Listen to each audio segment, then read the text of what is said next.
restauré, mais il était pratiquement à l'abandon comme tous les villages. La chasse, c'est la débauche totale, parce qu'à la Saint-Louis, ils dansent toute la nuit au son du violon et du tambour.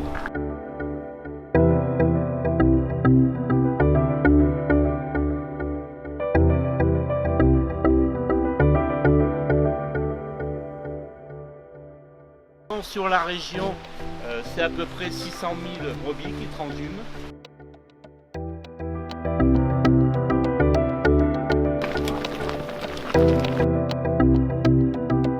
La chasse en ce moment est l'avant-dernier affluent du Verdon qui coule encore.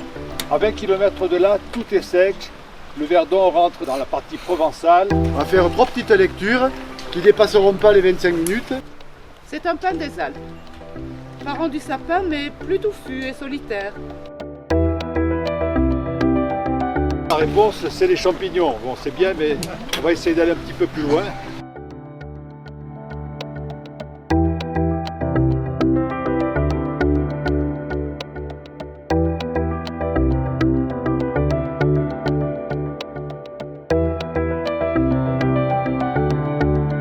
On peut facilement le confondre avec le pin noir d'Autriche. La seule différence, c'est qu'il n'est pas groupé par 2, mais ses aiguilles, donc ses feuilles sont groupées par 5. Ici, ce sont des prés de fauche où ça a toujours été fauché.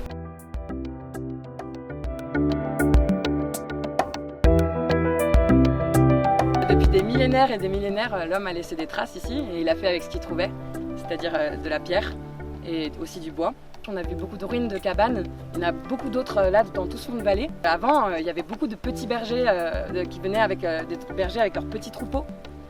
Aujourd'hui, c'est des plus grands troupeaux et un seul berger vient ici.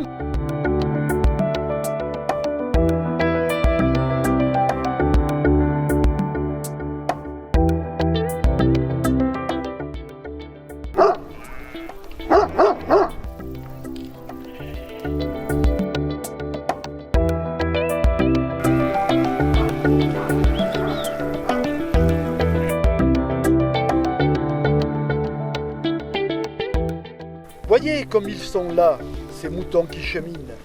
Berger, faites la pause. Moi je suis plutôt un solitaire, alors j'aime bien garder tout seul. On commence à faire manger tout le bas de la barrière jusqu'aux cabanes. Essayer de contourner le troupeau au maximum, se faire sentir, c'est se faire identifier. Prendre un quart d'heure pour prendre un bain de forêt sensoriel, donc je ne vais pas vous faire de discours. Au contraire, vous allez faire votre propre expérience.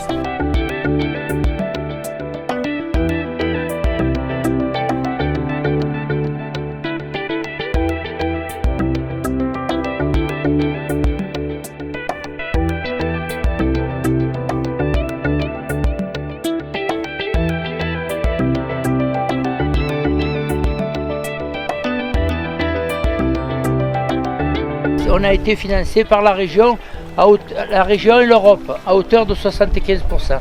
Bon, c'est sûr que ça nous permet de faire des cabanes qui soient dignes d'une habitation, hein, parce que vous avez des cabanes, même le chien là, il ne veut pas y rester.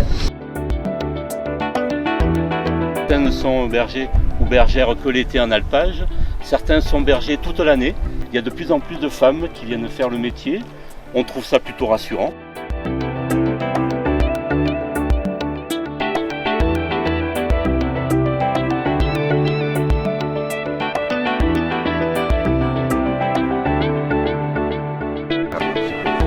C'est 1980.